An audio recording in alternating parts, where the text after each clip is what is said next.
Be me. 26 years old, working as a line cook at a mid-range steakhouse in Columbus, Ohio, which sounds more glamorous than it is. The glamour of being a line cook is roughly equivalent to the glamour of being a dishwasher, except you also get to burn yourself. I've been at this restaurant, called Ironwood Grill, because restaurant owners in the Midwest apparently have a shared Pinterest board of acceptable establishment names, for 3 years now. I'm good at the job, which is not the same as loving the job, but it pays rent, and it feeds me for free during shifts, and those two things together constitute what I will generously describe as a life plan. My name is Owen. I have a younger sister named Brooke, who is 23, just finished her last semester at Ohio State, and who has been my best friend and primary source of chaos since approximately the year I turned 10, and she turned 7, and discovered that chaos was both her talent and her calling. Brooke is the kind of person who texts you at 11 p.m. on a Tuesday with, "I have an idea," and the idea is always either terrible or extraordinary, and there is no way to know which until you're already committed to it. She once convinced me to help her build a zip line in our parents' backyard at age 19, using rope from Home Depot and a pulley she found at a garage sale. The zip line worked for approximately one test run, before the branch it was attached to reconsidered its life choices and partially separated from the tree. Nobody was hurt, but our dad still hasn't forgiven either of us. So that's Brooke. Her best friend since sophomore year of high school is a woman named Sienna. Sienna is 25, 1 year older than Brooke, works as a pediatric occupational therapist at Nationwide Children's Hospital, and is by every objective measure the more stable and responsible of the two, which is why it has always been slightly baffling to everyone who knows them both that they ended up best friends. Sienna is the person who coordinates the logistics when the idea Brooke texts about at 11 p.m. gets off the ground. She's the one who measured the angles of the zip line while Brooke and I were arguing about which branch to use. She correctly identified the branch that eventually gave out. She told us not to use that branch. We used that branch. She watched this happen from a lawn chair with a glass of lemonade and the expression of a woman who has made her peace with loving people who won't listen to her. I've known Sienna for about 7 years, since Brooke brought her home from school junior year of high school, and she proceeded to become a permanent fixture in the family orbit the way good people sometimes do, quietly and without much announcement. She's at our parents' house for Christmas every year. She calls our mom by her first name, which is Carol, and our mom considers this evidence of good character rather than presumption. And she helped me move into my apartment 2 years ago, she and Brooke both, and she is the reason that my bookshelf is level and my couch faces the right direction for the TV. Both things I would have gotten wrong. "You'd have put the couch sideways," she said, hands on hips, looking at the living room layout while I held the bookshelf against the wrong wall. "The couch is not going sideways. I know how rooms work.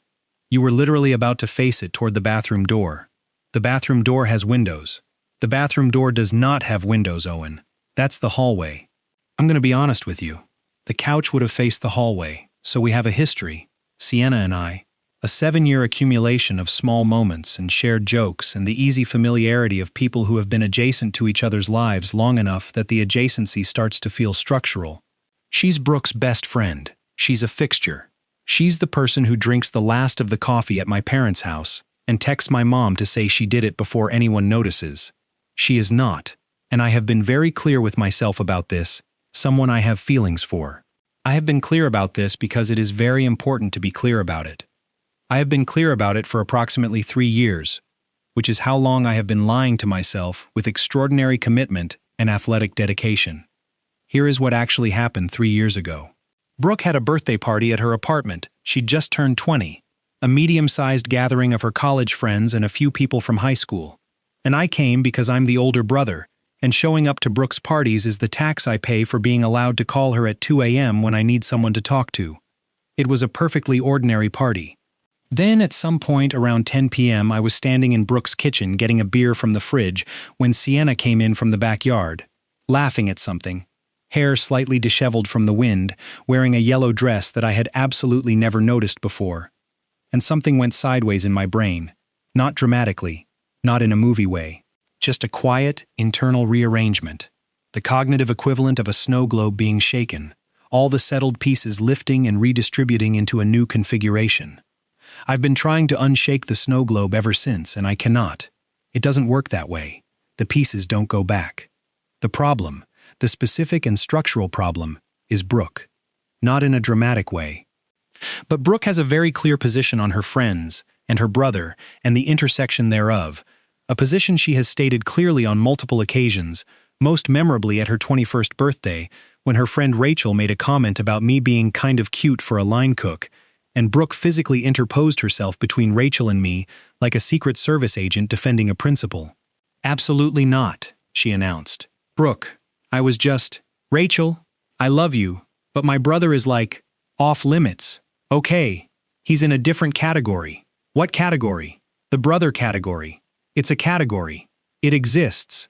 Please respect the category." I was standing 2 feet away for this entire exchange. It was not the most dignified moment of my adult life. So I've been carrying this thing quietly for 3 years, making very sure it does not become a thing that anyone else sees, including Sienna herself. I've been doing fine. I have been doing fine. Then Sienna texted me on a Thursday morning in March. Not Brooke, me specifically. Sienna texts me occasionally. This is not unusual. We've had our own low-level text thread for years. Mostly just links to things and occasional commentary on whatever chaos Brooke is currently generating. This text was different. "Hey, are you off Saturday?" "I am in fact off Saturday." "Yeah, why?" "I need to talk to you about something. I'd rather do it in person. Can we grab coffee?" My brain immediately generates approximately 47 possible interpretations of this message and categorizes them into 3 groups: fine, not fine, and catastrophic. The distribution is uneven. "Yeah, of course. Is everything okay?" "Everything's fine. I just have some news, and I want to tell you before I tell Brooke. You'll understand why when I tell you." She wants to tell me something before she tells Brooke. She wants to tell me something before she tells Brooke. The snow globe shakes harder. "Okay, name the place." "That little coffee shop on Summit. The one with the weird cat painting in the window. That coffee shop is called Perch. It's been there for 6 years. I go there at least once a week." "Yeah? 10 a.m.? 10 a.m. Thank you, Owen." I put my phone down. I pick it back up. I put it down again. I spend Friday doing absolutely nothing productive because my brain has decided to run continuous simulations of Saturday morning, all of which are either wonderful or terrible, with nothing in between. Saturday arrives with the specific emotional weight of a day that has been preloaded with anticipation. I get to Perch at 9:52 because I am early to things when I am nervous, a habit I developed in high school and have never managed to break.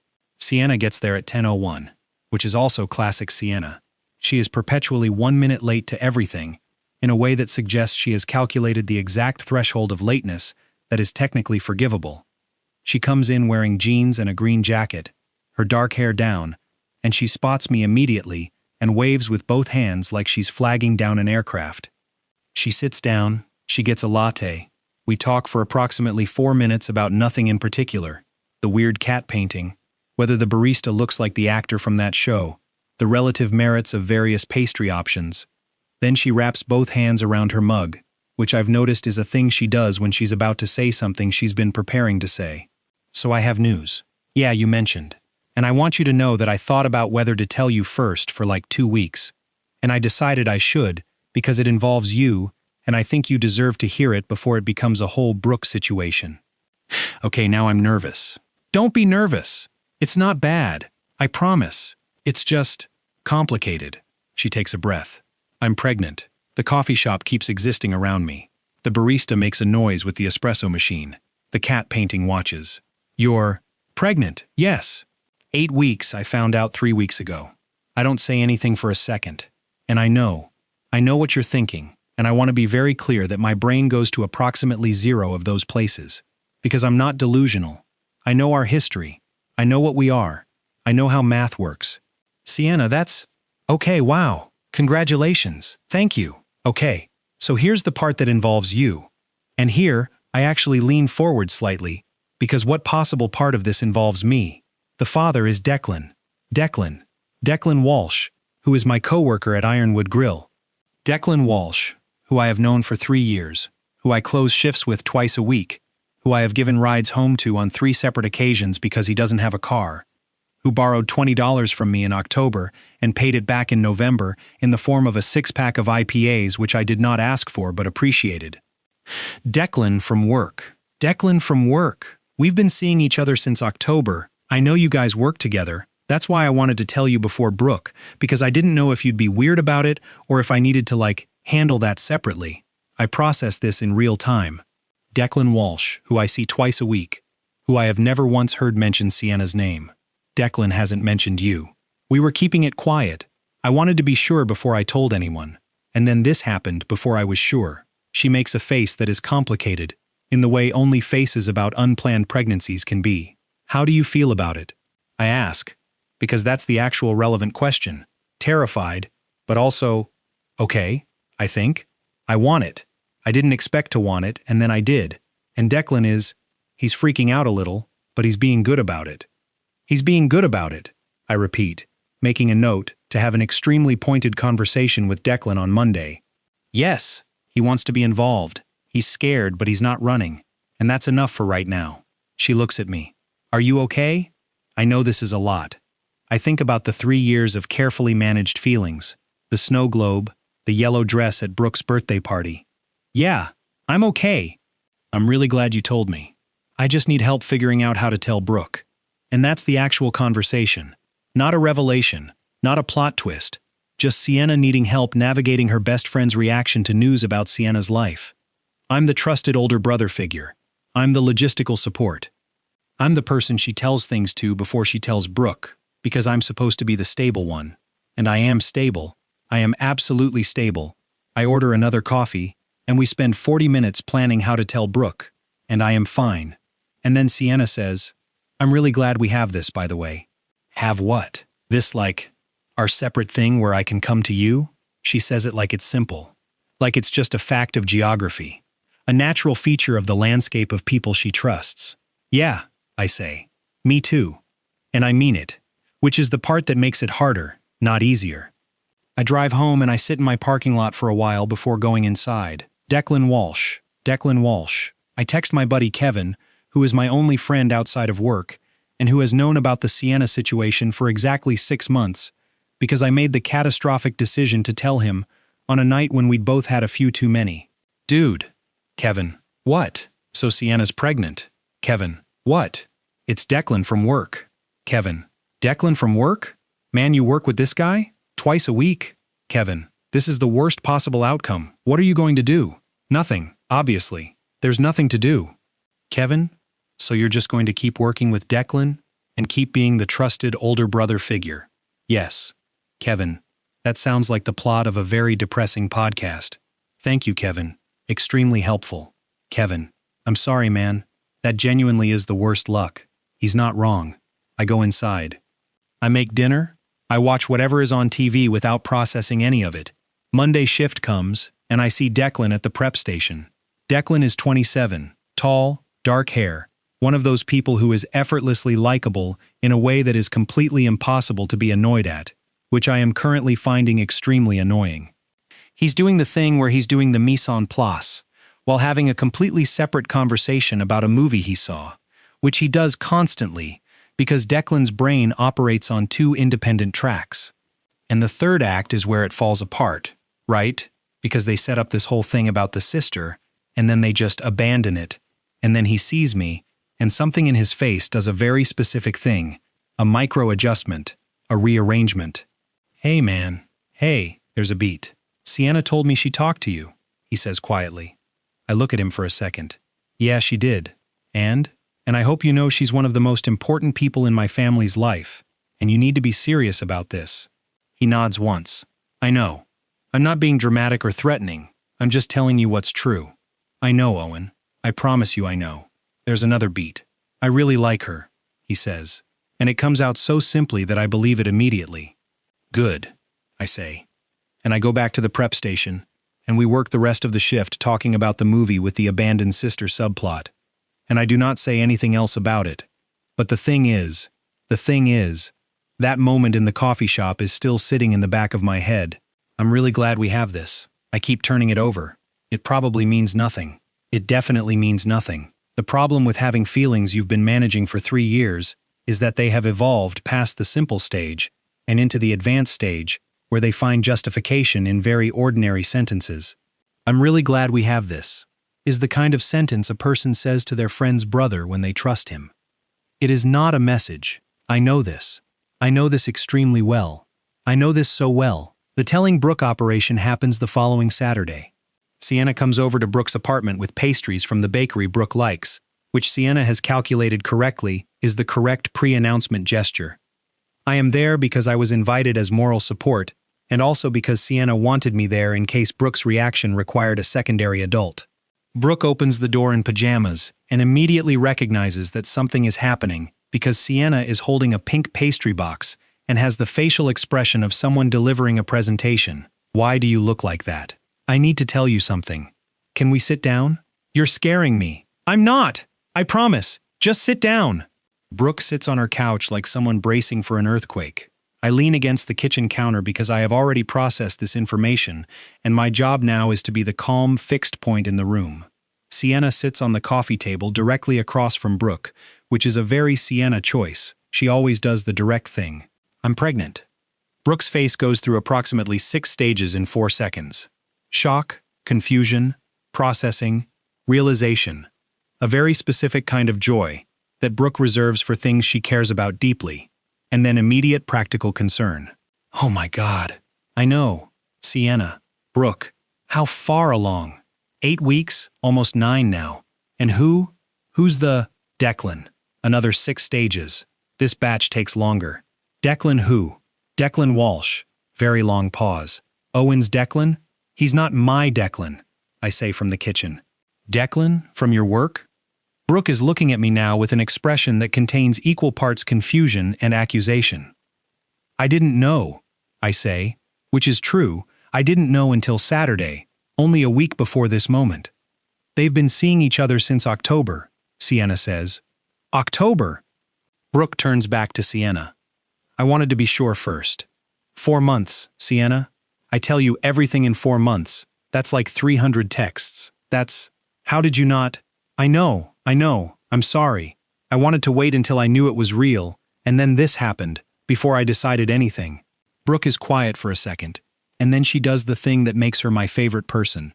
She crosses the coffee table distance, and hugs Sienna so hard that Sienna makes a small, surprised sound.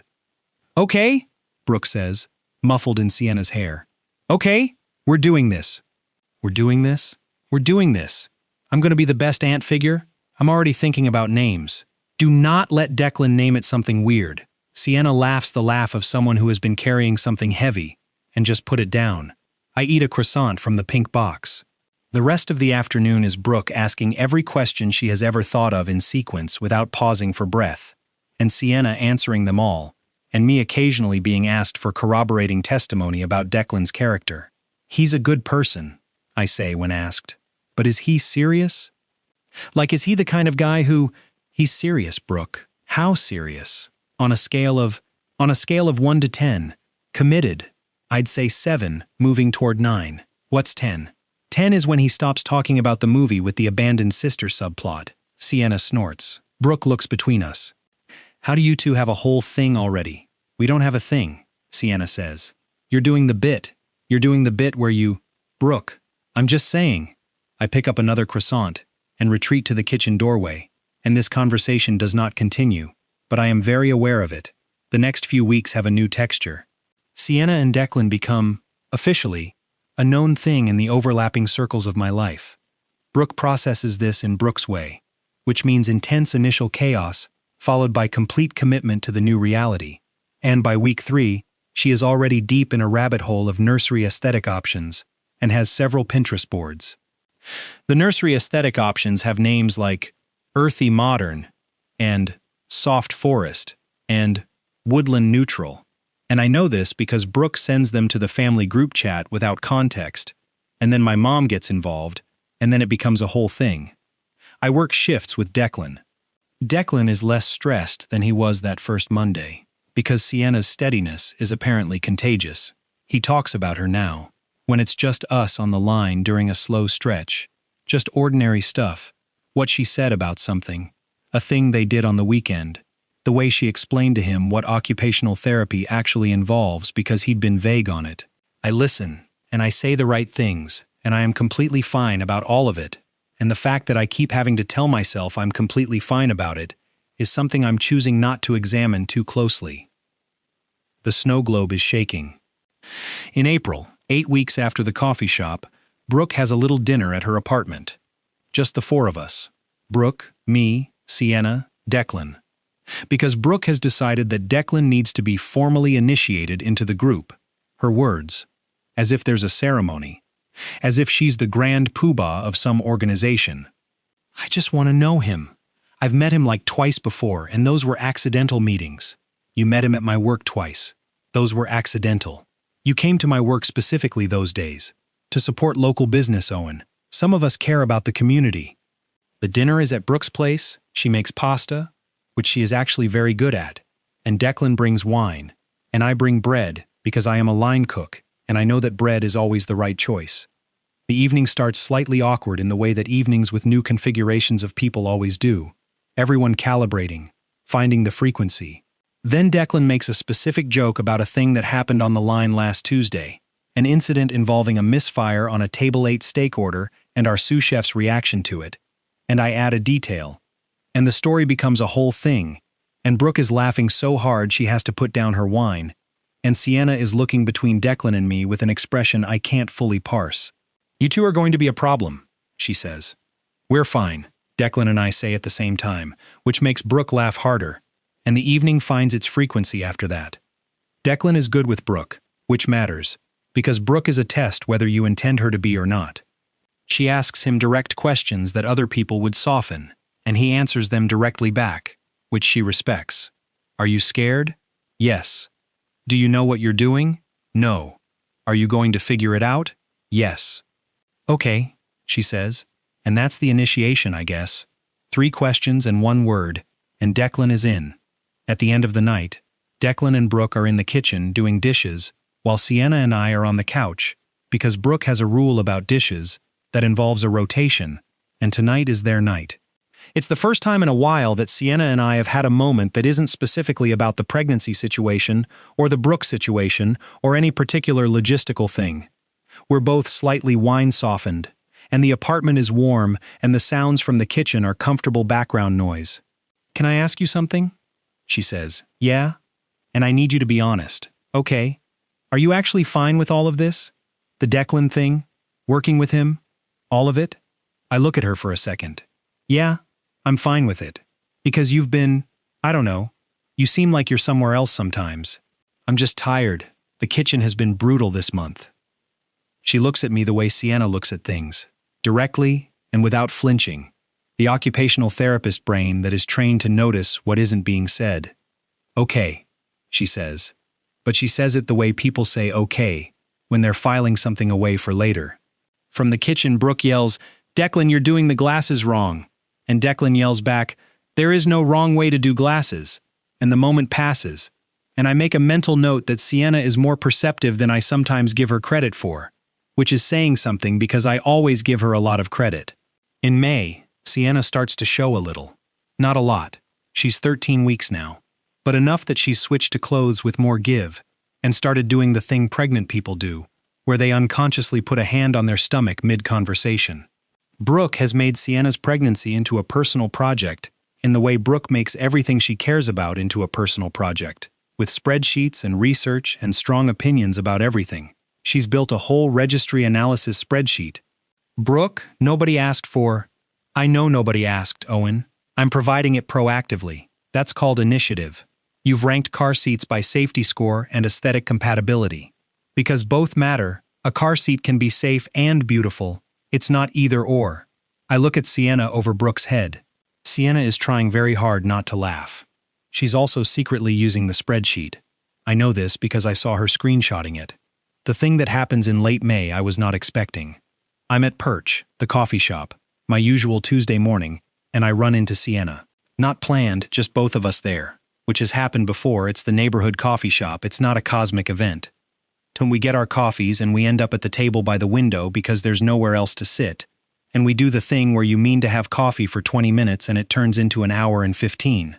She tells me about a case she's working on, a kid she's been seeing for OT who has made this breakthrough that she's clearly been invested in, and she talks about it the way she talks about work she cares about, animated and specific and slightly more honest than she intends to be. I tell her about a menu change at the restaurant, which sounds boring and is actually interesting to me. The way things you've done for years start to feel like a language you speak better than anything else. And at some point we're both quiet for a second, just two people with coffee, and she says, "I feel like I can breathe around you." I don't say anything right away. Is that a weird thing to say? No, I say. It's not weird. It's just, everything is a lot right now, and it's good a lot, but it's also big, and I'm not always sure where I'm supposed to put the scared parts. And when I'm talking to you, the scared parts just exist without being a problem. That's okay, I say. That's what I'm here for. And I mean it. Even knowing everything I know about myself, and the snow globe, and the 3 years of careful management, I genuinely mean it. She smiles. And it's the kind of smile that is specific, that is directed at something particular, at me specifically. And the snow globe does what it does. I drive home and call Kevin. I feel like I can breathe around you. Kevin repeats. Yeah, Owen, I know. That is not a trusted older brother figure thing to say. Kevin, I'm just saying, that is not a neutral sentence. It doesn't matter if it's neutral or not. She's pregnant with Declan's baby. She's Brooke's best friend. There is an entire architecture of reasons why. I know there is. I'm just saying the sentence is not neutral. The sentence means, she trusts me. That's it. Okay. Okay. I believe you, Kevin says, in the tone of someone who does not believe me. June comes in warm and loud. Sienna is 15 weeks along. Declan has moved from scared, but committed, to something more settled. You can see it at work. The way the future is starting to feel like something he's standing in, rather than something approaching at speed. One afternoon Brooke calls me, which means something is actually happening, because Brooke's primary mode is text. Hey, so Sienna told me something, okay? And I need you to be honest with me. I feel the specific chill of someone who suspects they've left something important visible. What did she tell you? She said she feels like she can breathe around you. Very long pause on my end. She told you that. She told me she said it to you first, which is insane, by the way. She always tells me things first. But also, Owen, Brooke, do you have feelings for her? And here it is, the question that has been floating in the architecture of my life for 3 years, finally landing in front of me with a distinct thud. She's your best friend. That is not an answer. And she's pregnant. Also not an answer. I lean my head back against the wall of my apartment. Brooke, I need to know, Owen. Why do you need to know? Because she talks about you differently lately, and I'm not an idiot. And I need to know if I need to, I don't know, set some kind of boundary or, you don't need to do anything. Owen, Brooke, I promise you, you don't need to do anything. Another long pause. You're not answering the question. I know. That's basically an answer. Brooke, I'm not mad, she says, and her voice is different, quieter. You're not? No, I'm processing. Because I've had this whole thing about it for years, and I need to figure out if the thing is still the thing I thought it was. The category, I say. The brother category, yes, which I've been thinking about, and maybe the category is more of a guideline than a rule. But I'm still processing. Take your time. I need you to not do anything while I'm processing. There's nothing to do, Brooke. She's with Declan. I know that, I know. Okay. We're quiet for a second. You couldn't have picked someone simpler? She asks, and there's a little bit of her laugh in it. I didn't pick anyone. Sure you didn't. She hangs up. I sit on my couch. The snow globe settles. For now, that feeling when your sister's best friend tells you she can breathe around you, and your sister calls the next day to say she heard about it. Be me. Still Owen. Still 26. Still a line cook. Still in possession of feelings I did not ask for and cannot seem to return. It is now July, and Sienna is 17 weeks pregnant, and Brooke has been processing for 3 weeks, which in Brooke units is either a very short time or a very long time, depending on what she's processing. She and I have not returned to the conversation. We've talked every few days as we always do, texts and occasional calls, nothing unusual on the surface, but there's a layer underneath that's different, a thing we're both aware of and are both apparently committed to not poking directly. Declan, who knows nothing about any of this, continues to be perfectly nice to me. This is its own particular form of difficulty.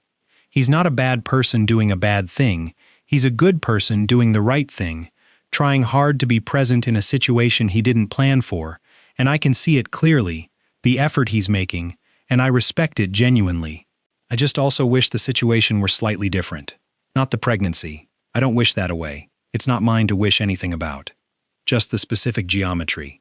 Kevin asks for updates roughly every 4 days. Kevin, update. Nothing new. Brooke status, processing. Sienna status. 17 weeks.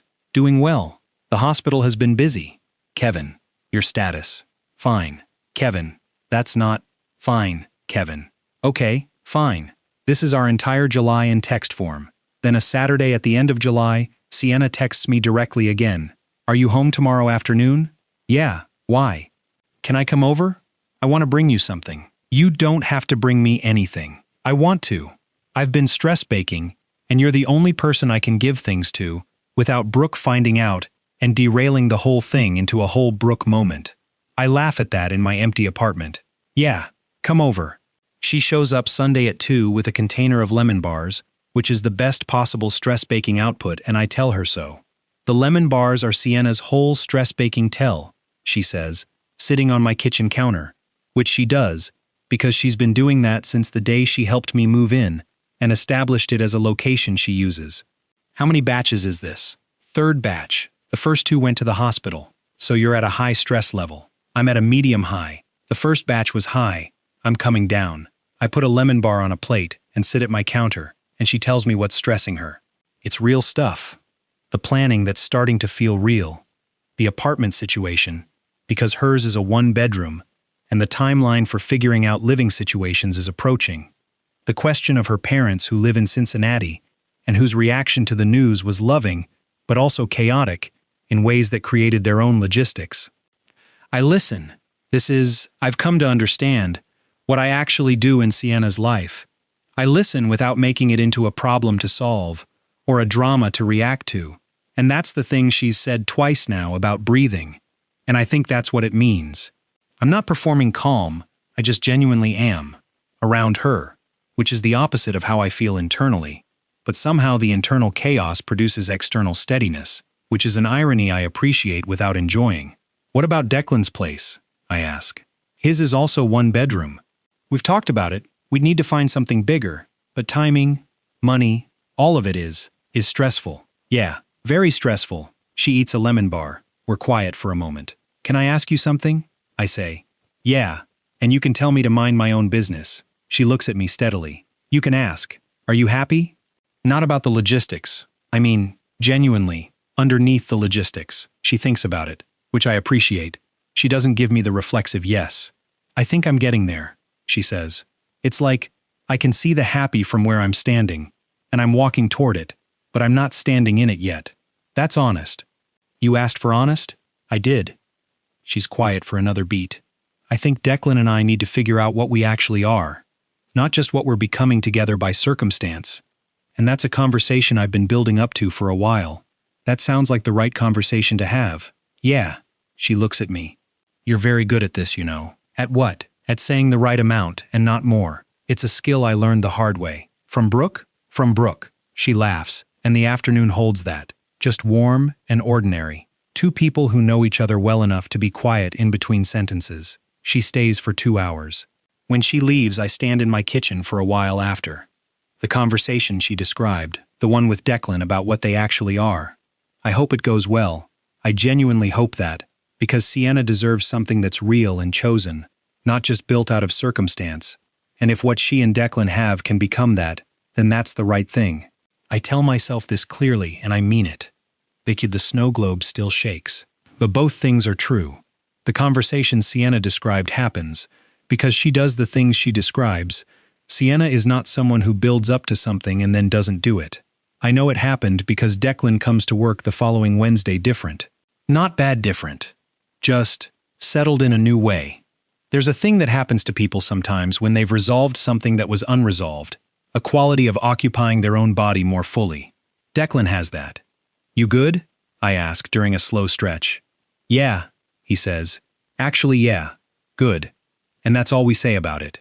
August arrives. Sienna is 21 weeks. She and Declan are. officially by her account to Brooke and by Brooke's account to me, in a long detailed text, actually together, like, properly. Brooke sends this information to me with a string of heart emojis and then a separate text that says, "Still processing BWE." "Take your time," I reply. "I am. You're very annoying about this. I'm not doing anything. You're being very calm about it, which is the annoying version of doing something." I put my phone down and go make coffee. The second thing that happens in August is that my parents come up from Dayton for the weekend. My mom and dad, Carol and Greg, who have been married for 31 years, and who have developed over that time a sort of dual consciousness, where they share information without appearing to communicate it. Dad knows things Mom knows without being told. Mom finishes sentences, Dad starts. It should be annoying, but it's mostly just impressive. They know about the Sienna and Declan situation because Brooke told Mom, and Mom told Dad, and now they're both calibrated to the new reality in the way they calibrate to all new realities, which is to simply incorporate it and continue. Mom has already sent Sienna a card. Dad has already told Declan, at a dinner at my parents' house that I was also at, that he's a good kid, and he should come to Greg for advice if he needs it, which is the Greg version of an endorsement. At some point on Saturday, Mom and I are in the kitchen while Dad and Brooke are doing something in the backyard involving a project Dad brought. And Mom is the kind of person who uses kitchen time for real conversations. She's cutting vegetables and not looking at me. "You've been carrying something," she says. "I'm fine, Mom. I didn't say you weren't fine. I said you're carrying something." I don't say anything. "Is it the Sienna thing?" she says, still cutting vegetables, still not looking at me. I am quiet for a long moment. "Does Brooke talk to you about everything?" Brooke talks to me about most things, and to Dad about some things, and apparently I talk to Dad about those things, and that's how information moves in this family. I lean on the counter. I've managed it for a long time. "I know you have, and I'm not worried about you managing it. I just want you to know that." She pauses, chooses the next words. "The category Brooke invented when she was 21 is not actually a rule, Owen.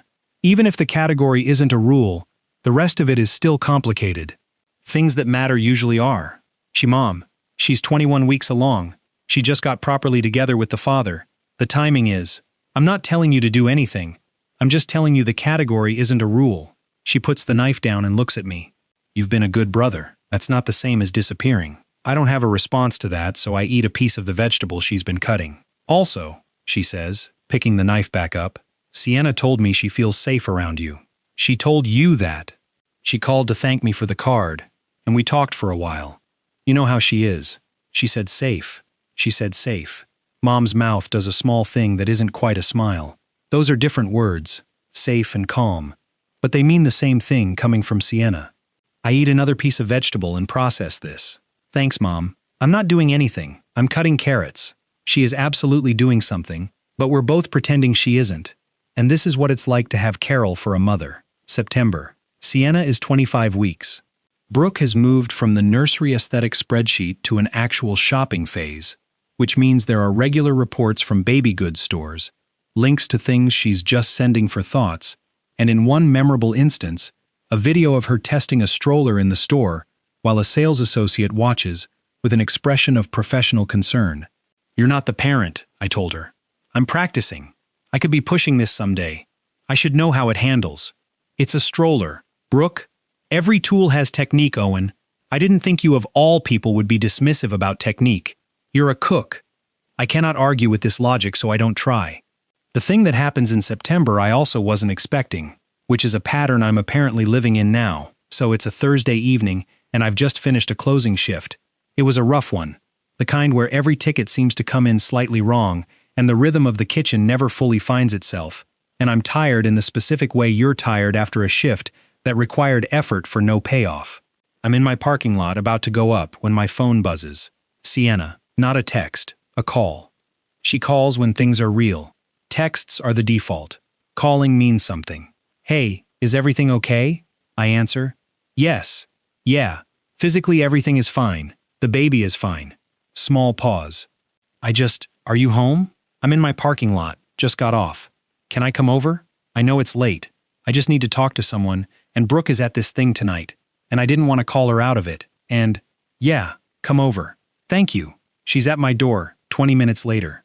She's been crying. I can tell from the specific quality of her eyes. The kind of crying that's done now but left evidence. I don't say anything about it. I just move back to let her in and go put water on for tea because that's the right move. She sits on my couch. Declan and I had a fight, she says, from the couch. Okay? Not a bad one, I don't think. But it escalated, and we both said things that were the kind of things you can't unsay, and then we both needed space, and I didn't know where to go. You came here. I came here. She's quiet. Do you want to tell me what it was about? I ask from the kitchen. It was about the apartment, she says. About the plan.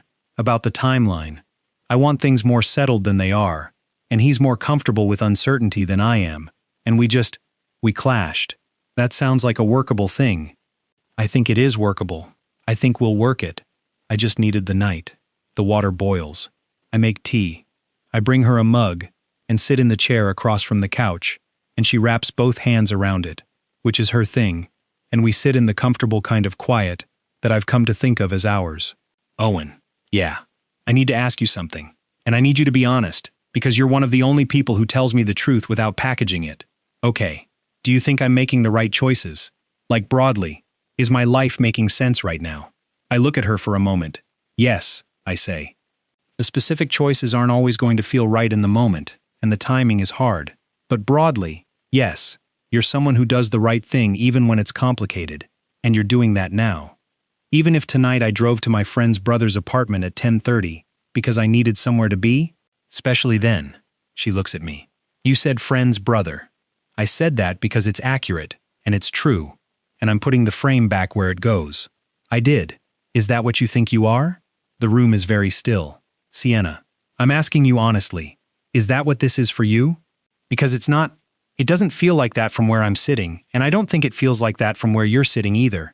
And I have spent the entire drive over here building up to asking you directly. I look at my tea. You're pregnant, I say, with Declan's baby. And you just had a fight with Declan that you think is workable. I know all of that. Then why are you asking me this? Because I've been carrying the same thing you have, and it's getting heavy, and I'm tired of pretending I don't know what the thing is. The snow globe is not shaking. It has gone completely still in the way things go still before something changes. Sienna, this isn't the timing. I know the timing is terrible. I'm aware the timing is terrible. That's not what I'm asking. I'm asking if the thing is real. I look at her. She looks at me. Yes, it's real, she exhales. It's not a happy exhale or an unhappy one. It's the exhale of someone who needed to know something and now knows it. Okay, she says. Okay, I say. We drink our tea. After a while, she says, I'm not going to blow up my life tonight. I wouldn't expect you to. I have a lot of things to figure out, and I need to figure them out in the right order. I know. But I needed you to know that I know. She stays for another hour, and we talk about other things. Her parents, a kid from her caseload who made her laugh this week, a documentary she started and couldn't finish. She goes home at midnight. I sit on my couch in the quiet of my apartment, and I feel something that is either peace or the thing that comes right before a very complicated next chapter, and possibly both. Kevin texts me the next morning. Kevin, update. It's complicated. Kevin, more or less complicated than last time. Differently complicated. Kevin, are you okay? Yeah. Kevin, is she? She will be. Kevin, is there anything I need to understand here? Give me a few weeks. Kevin, always. The weeks are in fact complicated. Sienna and Declan do the work of figuring out what happened in that fight and what's underneath it. I know this because Brooke, who is looped in because Sienna tells her, tells me, and because the updates from Sienna shift slightly in character. Less about logistics, more about choices, more deliberate. Declan is, at work, similarly interior, processing, but functional. We work our shifts and we do the job and we talk about normal things, and neither of us says anything about the larger situation because there is nothing to say in that context, and he's a good person making hard choices. I'm a person who respects that even when it's complicated for me. In October, Sienna is 29 weeks. She calls me on a Tuesday night. I need to tell you something, she says. Okay. Declan and I talked, really talked, and I mean weeks of talking. And we're going to co-parent, and we're going to do it well, and we care about each other. But we're not It's not going to be what I thought it might be at the beginning. I'm quiet for a moment. Are you okay? Yes, I think so. Yes. It's sad in some ways, and right in other ways, and I've cried about it, and also I feel like I can breathe about it. That word again. That word again. Small pause. I'm not saying this is any kind of answer to anything, she says. I have a baby coming in 10 weeks, and that's the whole thing right now. I know. I just wanted you to know. I'm glad you told me. Owen, we don't have to figure anything out tonight, I say. You're right that 10 weeks is the whole thing right now. Okay. Okay. She exhales. Thank you for being what you are. You don't have to thank me for that. I'm thanking you anyway. I put the phone down and I call Brooke. She answers immediately, which means she's been waiting. She told you, Brooke says. She told me. And nothing. Not right now. Long pause. Owen. Brooke. I finished processing. I wait. The category, she says, is officially reclassified as a strong suggestion. Not a rule. Not a rule. Strong suggestion. With a review period. And what does the review period involve? Me being involved in whatever this turns into, because she's my best friend, and you're my brother, and if you two are going to be a whole thing, I'm going to be part of it. Those are the terms. I laugh. Those are reasonable terms. I know they're reasonable. I came up with them. Noted. Also, she says, and her voice shifts a little. She's been different since she told you. The September thing. Since whatever happened that night. She told you about that? She tells me everything eventually. I'm her best friend. She just tells me things slower when she's still figuring them out. We just talked. I know. That's what she said. And she said she felt lighter after. And I've been watching her for 7 years, and lighter is real. I lean back. Brooke. Yes, thank you for processing. It took 3 months and a full notebook, but I got there. I know. I appreciate the effort. You owe me, she says. When this is all a proper thing, you owe me a full story. I want the timeline. I want to know when it started. I'll tell you everything. You will, Brooke. What?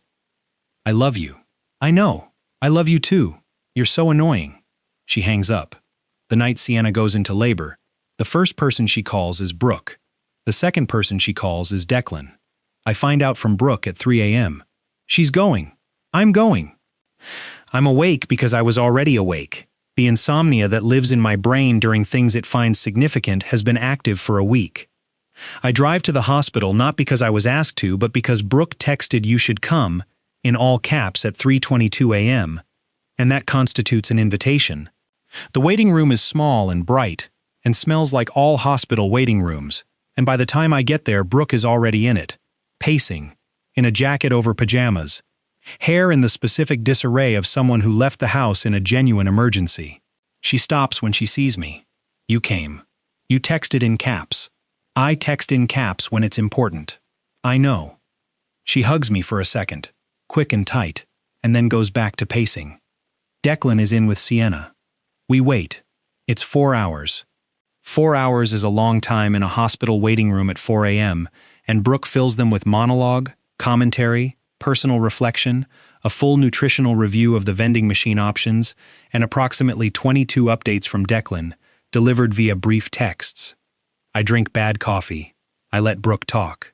Something else? I watch the hours pass on the wall clock. 7:14 a.m. Declan comes out to the waiting room. He's different, in the way people come out of delivery rooms different.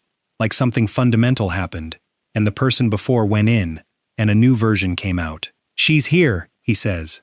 She? Brooke is on her feet. A girl. A girl. Sienna is good. Everything's good.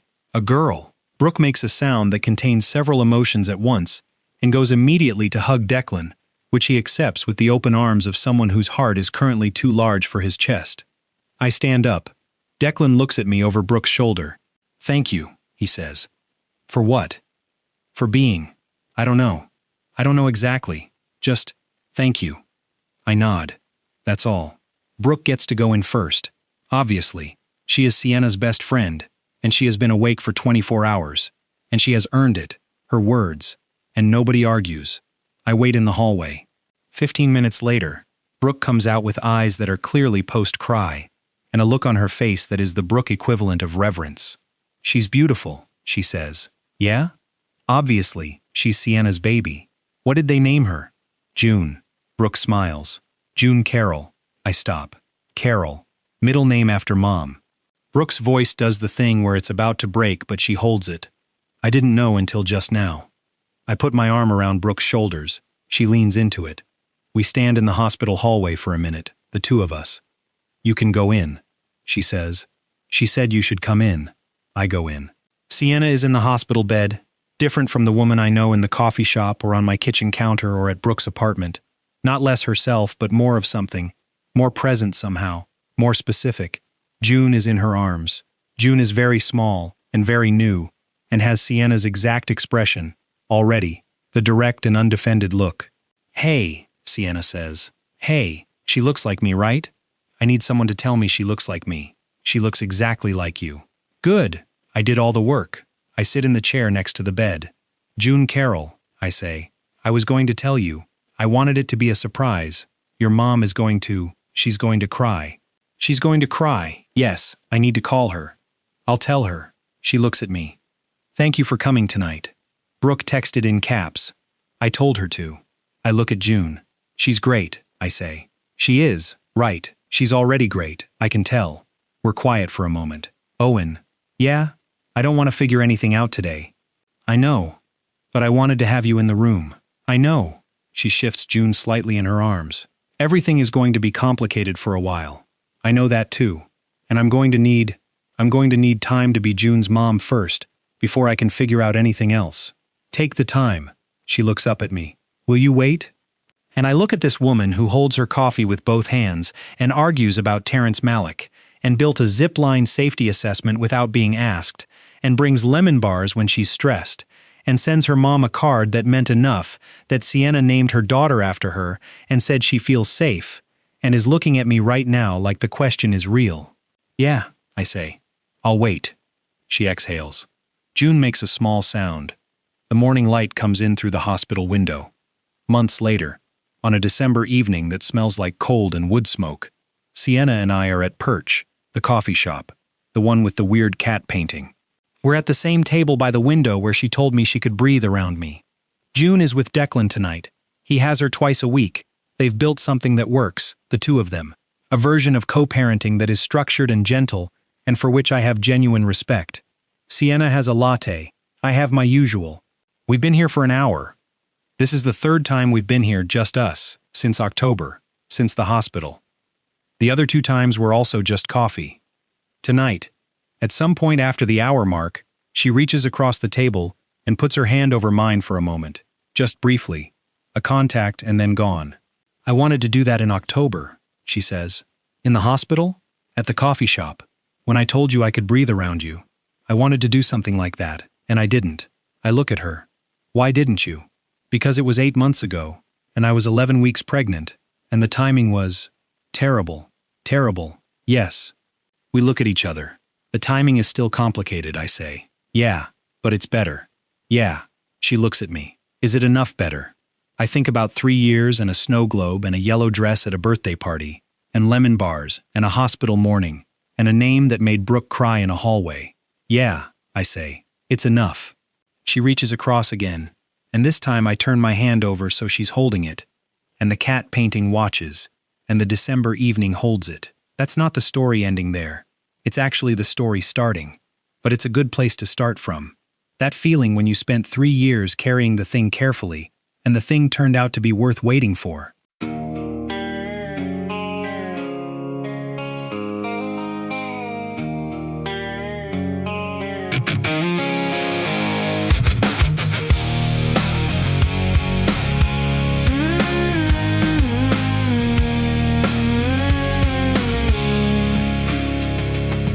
Yellow dress at a birthday party. Something shifted and I couldn't place it. Kept it quiet for 1,000 mornings. Built the walls up and I learned to face it. But you'd call and I'd pick up always. And you'd talk and I'd actually listen. And I told myself it was just the friendship, while the snow globe kept on doing its spinning. I said I was fine. I said I was fine. I said it so many times I almost believed it. I said I was fine. But you said you can breathe around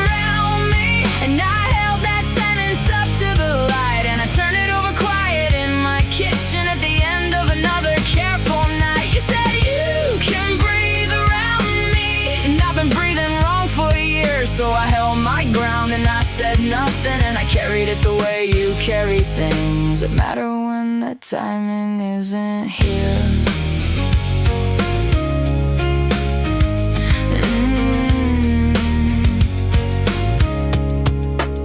Your best friend is my sister and she's watching. She invented a whole category and held it. And your hands around the coffee mug, I've noticed every version of yourself I've never been able to edit. Declan from the restaurant, I respect him, I work beside him, and I told you so and meant it. Because what you need was never mind a factor. The math was real and I had to accept it. I said I was fine, I said I was fine. And some days that was halfway to the truth of it. I said I was fine, but you said you can breathe around me. At 10 p.m. you called and came right over. I'm 18, didn't say the word that mattered, and you asked me anyway when the night got slower. You said, is the thing real? You asked me directly, I said yes. And we finished all our tea and you went home and said you weren't deciding, just that you needed it not to be a mystery. And I said I'll wait, and I meant it like a fact about geography, not a sacrifice. Just the truth of where I'm standing when the light comes in the window of the coffee shop and the cat painting watches. And you reach across the table, and this time you don't pull back.